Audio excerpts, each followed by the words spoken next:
пулод алендор дар ҷанозаи кӣ иштирок дошт? яке мегуфт ки он ҷанозае ки дар наворҳо паҳн гардид ҷанозаи ҷоҳид аст. наҷот маҷбур шуд ки муҳофиз гирад, зеро дар сари ҳар як қадам душмане аз рӯ ба рӯяш пайдо мегардид ки ӯро куштан мехост. дар Туркия номи Наҷот Шашмазро дар радифи сарватмандтарин сокинони кишвар ба забон мегиранд. ҳатто дар рӯзи тӯи домодиаш Наҷот Шашмазро пулод алендор номида дар саҳна табрик мекарданд. муҳоҷирони азиз, ҳуҷҷатҳоятон буд шудааст, намедонед ки ҳуҷҷатҳои худро сари вақт дар куҷо тахт кунед. ман ба шумо як одами боваринокро тавсия метиҳам ки 2 сол шуд бо мо ҳамкорӣ мекунад. ширкати Баха метавонад дар як муддати кӯтоҳ ҳафта ҳуҷҷатҳои шуморо аз хати санъат гузаронда шуморо ба манзилатон расонад. занг занед фақат. муддати 3 рӯз аст ки дар интернет наворе паҳн мегардад ки ҳамагӣ аз диданаш мотумаҳбуд гардиданд. пулод алендор дар ҷанозаи кӣ иштирок дошт? яке мегуфт ки ҷураи ҷонияш Абдулхайр аз дунё гузаштааст ва дигаре аксҳои ҷоҳидро гузошта мегуфт ки он ҷанозае ки дар наворҳо паҳн гардид ҷанозаи ҷоҳид аст. баъди маълумотҳоро ҷустуҷӯ намудан ба мо маълум гашт ки пулод алендор маҳбубтарин актёри машҳури Туркия дар ҷанозаи на ҷоҳид ва на Абдулхайр, балки дар ҷанозаи режиссёри маҳбубтарини синамои Туркия Осмон Сиван иштирок доштааст.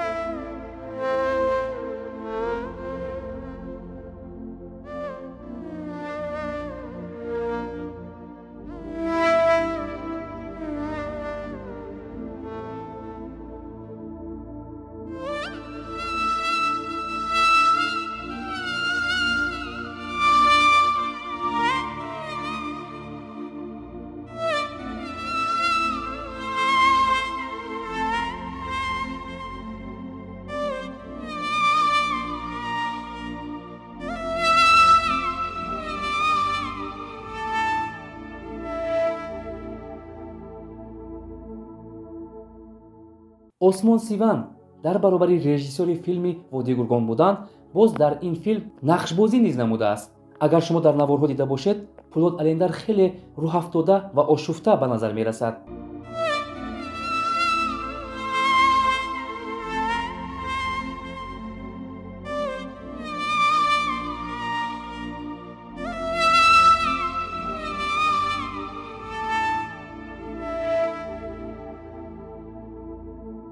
дар ҳақиқат яке аз беҳтарин ва номдортарин режиссёрҳои маҳбуби Туркияро аз даст додан барояш осон набуд. Осмон Сиван дар ҳақиқат режиссёре буд ки паси парда заҳматҳои зиёд кашида номи филми Водии Гургонро дар дунё маҳшур гардонидааст ва имрӯз аз сактаи қабл аз дунё даргузаштааст. маълумот дар бораи пулод алендор. номи аслияш Наҷот Шашмаз, соли таваллудаш 1971 дар шаҳри Анқараи давлати Туркия ба дунё омадааст. Наҷот дар вақтҳои бекорӣ шеър менависад. аз ҳамин сабаб ӯро дӯстонаш шоир мегӯянд. шеърҳояш олӣ бошад ҳам намехоҳад онҳоро дар ягон ҷо чоп кунад, зеро танҳо барои тасаллии дили худ шеър менависад. пас аз он ки филми Водии Гургон дар дунё машҳур шуд, дигар забон ба забон исми Наҷот Шашмаз давр мезад. пулод алендор Наҷотро чунон машҳур кард ки аз сараш борони сценария меборид. аз ҳар гӯшаи дунё коргардонҳои машҳуртарин ба Наҷот Шашмаз занг зада ӯро барои ҳамкорӣ дар филмҳои худ даъват мекарданд.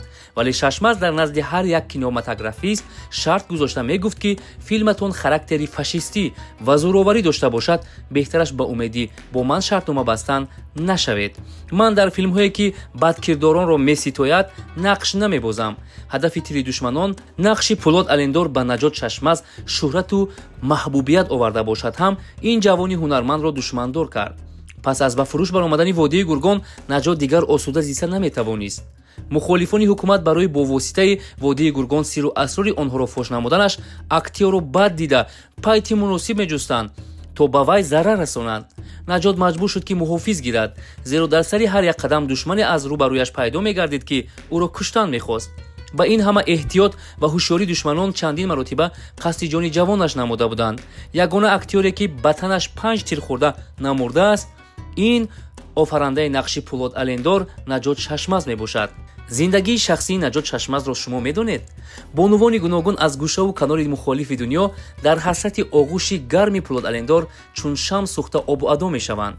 вале наҷот аз байни ҳазорон ҳазор нозанинҳо танҳо нагеҳанро интихоб намуд. моҳи декабри соли 2012 маросими издивоҷи домоди орзуҳои сайёра ва арӯси хушбахттаринаш Нагехан Кашикчӣ ба тантана ва шукӯҳу шаҳомати беназир баргузор гардид. меҳмонони олиқадр аз ҳар гӯшаи дунё барои табрики навхонадорон омада, ҳатто дар рӯзи тӯи домодиаш Наҷот Чашмазро Пулод Алендор номида дар саҳна табрик мекарданд.